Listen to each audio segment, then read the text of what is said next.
परिस्थिती स्फोटक बनवण्याचा प्रयत्न या विषयावर आपण भाष्य करणार आहोत.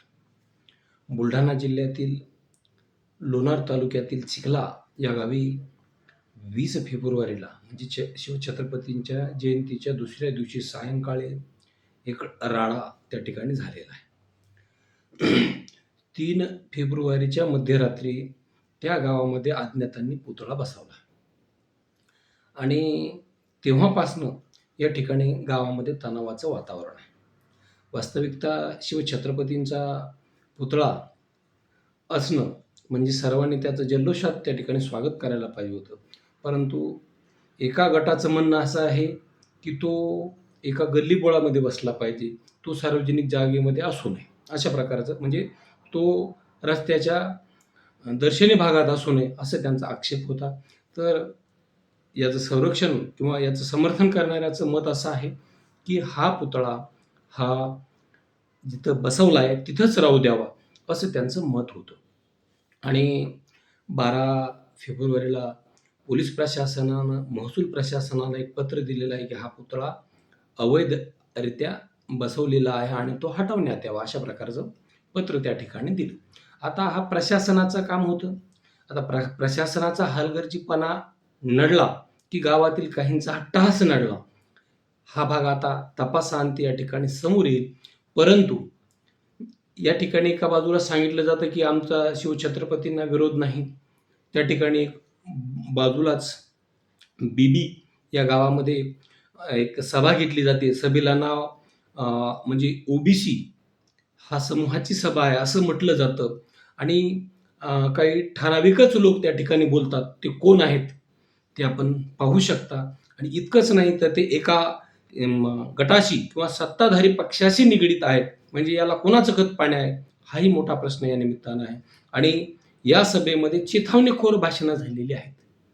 अगदी एकानं तर असं वक्तव्य केलेलं आहे, की जरांगे पाटील जर त्या ठिकाणी येणार परंतु ते परत जाणार नाहीत.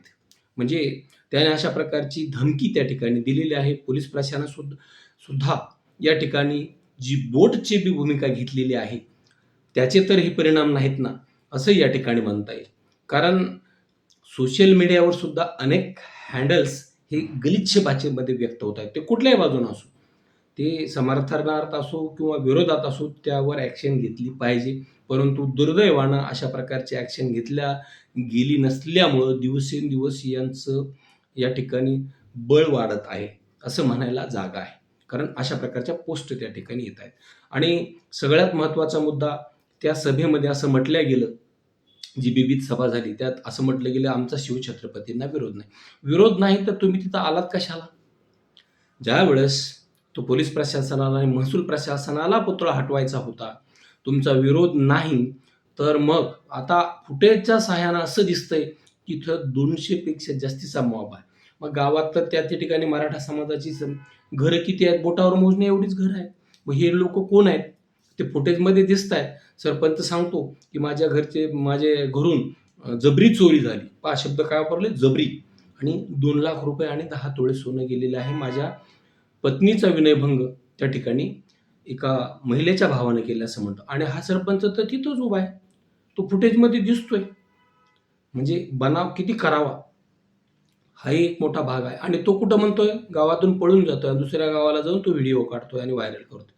आतापर्यंत त्या ठिकाणी 23 लोकांना अटक झालेली आहे आणि जे दोषी असतील त्यांच्यावर त्या ठिकाणी शिक्षा झाली पाहिजे. या सभेतला मुख्य रोख होता, की कपडे म्हणजे समोरच्या बाजूनं फाडले गेले नाहीत. म्हणजे त्यांचं म्हणणं असं आहे, की यांनीच यांचे कपडे फाडले. असं कोण करेल?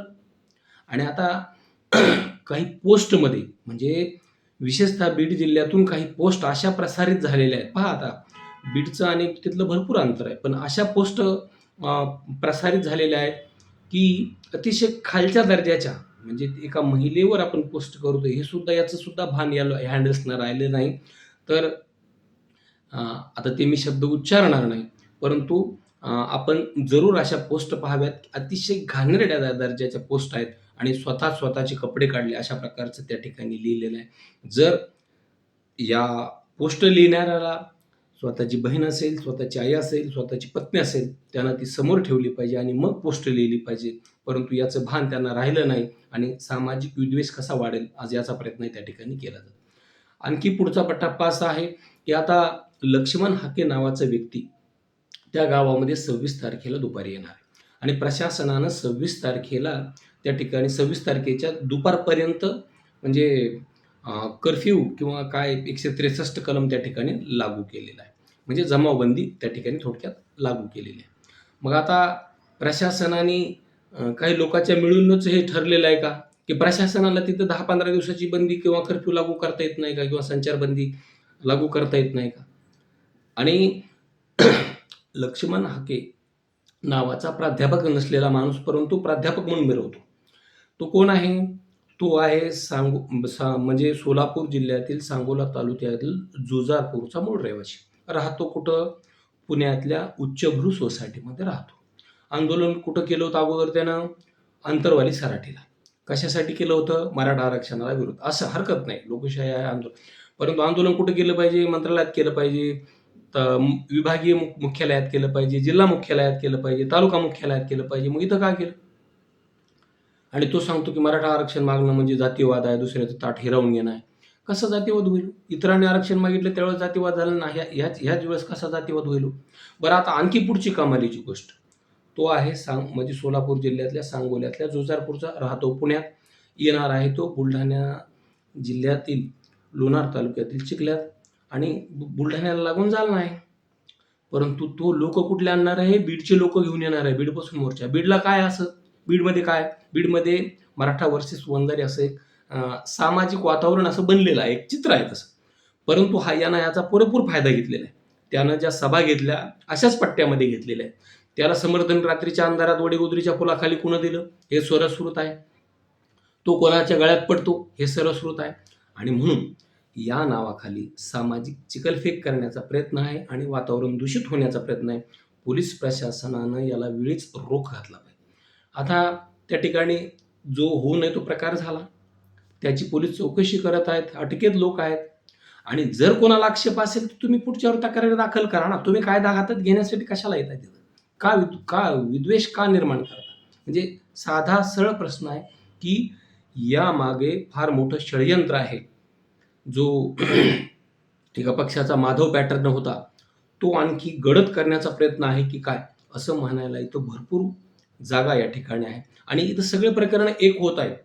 पहा, मूळ मुद्दा असा आहे की छत्रपती शिवरायांच्या पुतळ्याला विरोध आणि दुसरा गोष्ट त्या महिलेचे कपडे फाडणे आणि मारहाण करणे, एवढ्या पुरतच मर्यादित प्रकरण आहे. परंतु आता इथं आरक्षणाचा भाग येत आहे, इथं अनेक गोष्टी या ठिकाणी येत आहेत. इथं काही नेत्यांना काही कोणाला मंत्रिपद मिळावं म्हणून कोणाची मनीषा आहे, अशा अनेक गोष्टी या ठिकाणी होत आहेत.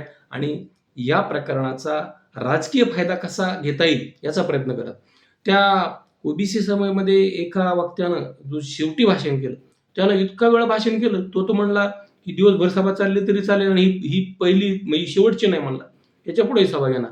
आणि त्यानं तर इतका कहर केला, तो तर म्हणला फक्त पुढचे काय महाराष्ट्रातून लोक गोळा करते, मी अख्ख्या भारतातून लोक गोळा करणार.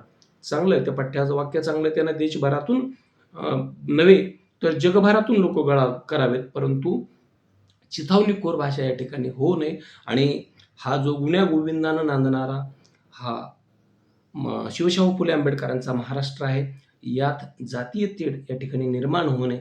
छत्रपतींनी कधीही जात पाहिली नाही. छत्रपतींनी परस्त्रीचा त्या ठिकाणी मान सन्मान केलेला आहे.